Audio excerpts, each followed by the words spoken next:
Good morning mga ka-ESPN! Alam niyo ba tong lugar na ito?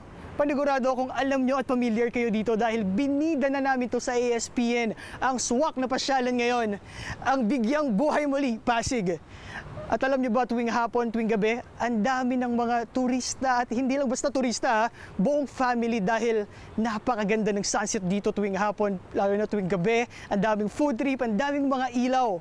Pero pag umaga, exercise at workout ang hangout dito.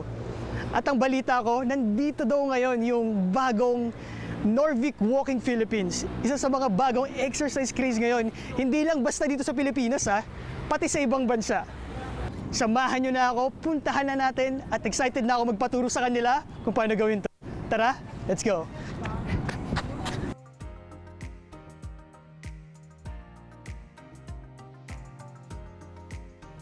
Hi! Hello po! Good morning po sa inyo.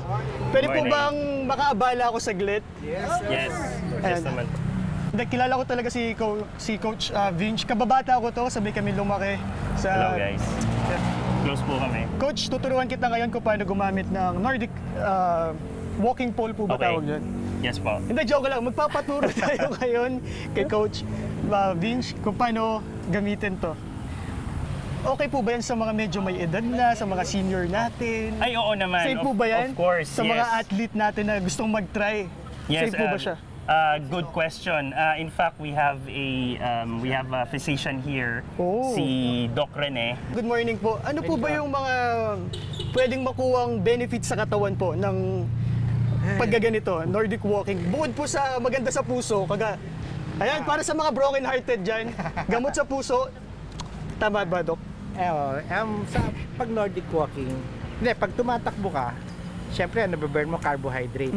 So, lumalakas yung puso mo, yung lungs mo. Pero pag nag-Nordic walking ka, surprisingly, mas marami pa kang ikaw nababurn na calories. Kasi ang binaburn mo, fats. Parang gusto ko na po sumali bigla, Doc. Nagpapapayat po kasi ako So, naghahanap ako ng kakaibang workout naman po At saka to, low impact to So, even sa yung mga may sakit sa tuhod, sa mga senior citizen, gaya ko, okay siya. Kasi low impact exercise lang siya. Struggle ba kayo sa pagpapasikat niyan dito sa Yeah, Pilipinas? good question. Kasi, stigma. Kasi merong notion na pag may poles ka, May snow. may snow, May snow. or disabled ka, or mag-hiking ka. So, ito rin yung reason kung bakit namin pinopromote ito. Kasi we want to break Hindi ka kailangan sa bundok. the notion, na it's time to educate. It's You can time, do it sa park. sa park. Everywhere, kahit sa mall, pwede nyo gawin. Yun, Coach, pwede ba akong magpaturo sa inyo, Doc, kung paano gumamit po nito? Coach, medyo hindi siya mabigat, no? Yes, kasi it's made from light aluminum, and then especially meron kang gloves na kasama na sa Nordic walking Kaya poles. ganun siya kagaan, hindi siya ganun kabigat, no? Yes, oo. Dali Kaya siya it's i-handle. really for everybody kasi magaan yung poles. Talagang Yung pole. convenient siya gamitin. So, Coach, paano to? Paano ba? Okay, yes. So, walk 2 steps. Sige, gamitin mo yung primary foot mo. Tapos, pag step nung second foot mo, opposite arm ang i-plant mo. And then, push mo yung katawan mo, step uli. And then, yung kabilang arm mo. Tapos, alternate. And then, continue lang. Isa pa. Dito tayo, Coach. Mukhang ito, exciting to Okay. Bagong So, kaalaman sige. na naman, no? Yes. Mainit na. Tara, lakad na tayo para makainom na tayo Sa ng tingin mo, kaya ko na palamig. ba to, Coach? Oo naman. Tuloy-tuloy ko na to. Yes, tara, let's go. Let's ride. Pag nagaganito kayo, ano yung normal? Oh, good question. Well, Time, ano? pagka-focus ka sa health, minsan kasi hindi athletic yung mga katawan nila. Siyempre may mga disability din. So, 30 minutes to 1 hour ang pinaka-average. Either once a day or once every other day. Pero kung athletic ka talaga, you can do it for 1.5 to 2 hours.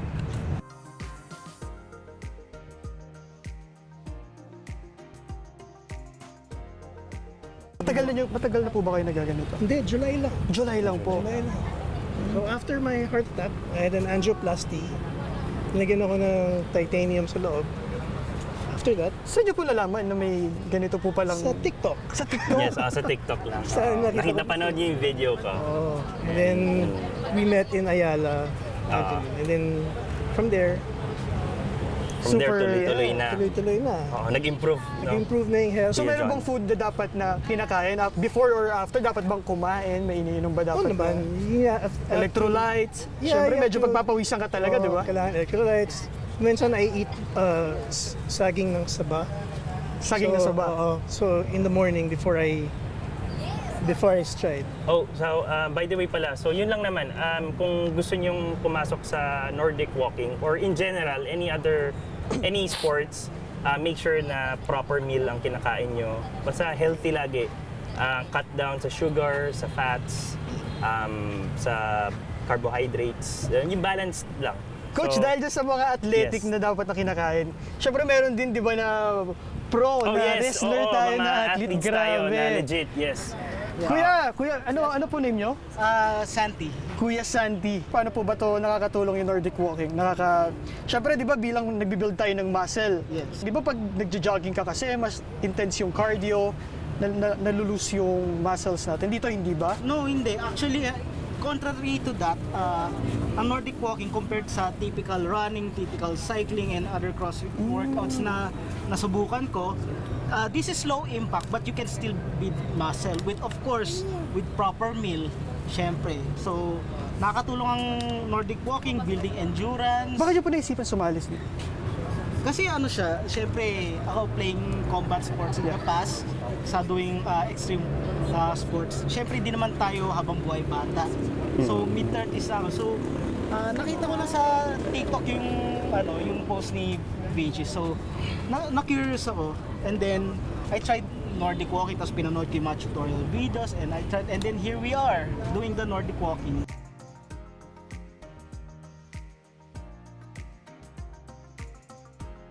Nakakatulong ba to sa For sa mental health, mental yes, health mo, sarili definitely. mong... Sa health, yes, because heart operated ako. Before, out of shape. Now, ang taas na ng endurance. So, I can walk for miles and miles away with the help of Nordic walk. Well, naniniwala ako dahil lahat kayo, pag tinitignan ko, parang wala pang hinihingal, parang Yes. Yes, oo. post na post na ako. Ano coach, lakad na tayo? Tara, lakad na tayo. Kaya ako kayo in-interview para makapagpahinga talaga ako. Okay.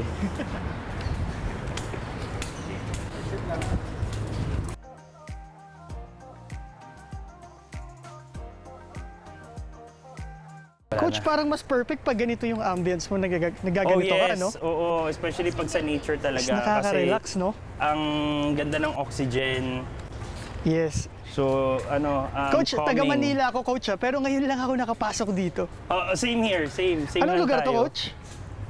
Aroseros Forest Park. Yes, ang Yeah, huling ganda. baga ng Maynila. Oo. So sa mga gustong magganito, try nyo na. Yes. Di kayo magsisisi. Worth it. Yes, kung mahilig kayo mag-outdoor, physically active kayo, gusto nyo maging healthy, gawin nyo na hanggat maaga pa. Saan ba tayo? Ikot lang tayo.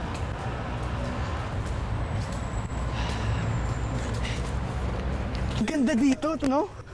Perfect to. Ganda talaga. Feeling ko nung wala ako sa Maynila eh. Oo. Para ka nasa probinsya. Yes. Makakahinga ka ng malalim. Coach, alam mo Okay, nung yes. kagandahan dito, hindi ko naramdaman na tapos na tayo dahil nag-uusap tayo habang nagaganito. Ako nga din eh. Tapos na ba? Hanggang dito na lang tayo, Nico. Kala ko 10 kilometers pa eh. Kung pwede sana, tuloy-tuloy natin. Pero syempre, lahat may hangganan. Yes, dahil dyan, in-invite ako ni Kuya Santi. Sige. Mag 10 kilometers daw kami sa Makati. Sige, oo. Tara. Oo. 3 kilometers lang. Hindi ko kaya layo. Sige, 5. Step by step. Tawad na yun.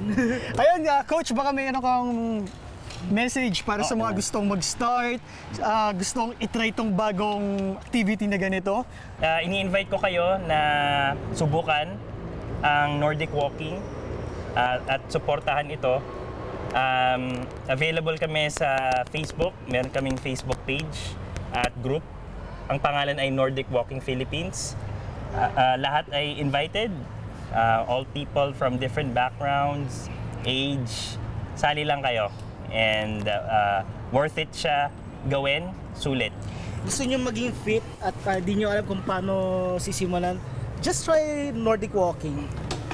It's low impact, it's beginner friendly sa mga bago pa lang sasalang sa fitness. Try it with us. Yes, no? At syempre, Ate Maylin, Yes, Nico.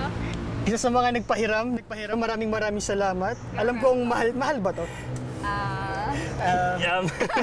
Hindi, pero coach, meron naman mga mura na ganito na pang beginner, na gusto pa lang mag-start, di ba? Meron naman, yes. Kung on a budget ka, meron naman mga 700 pesos and above, 700 to 1,000 pesos.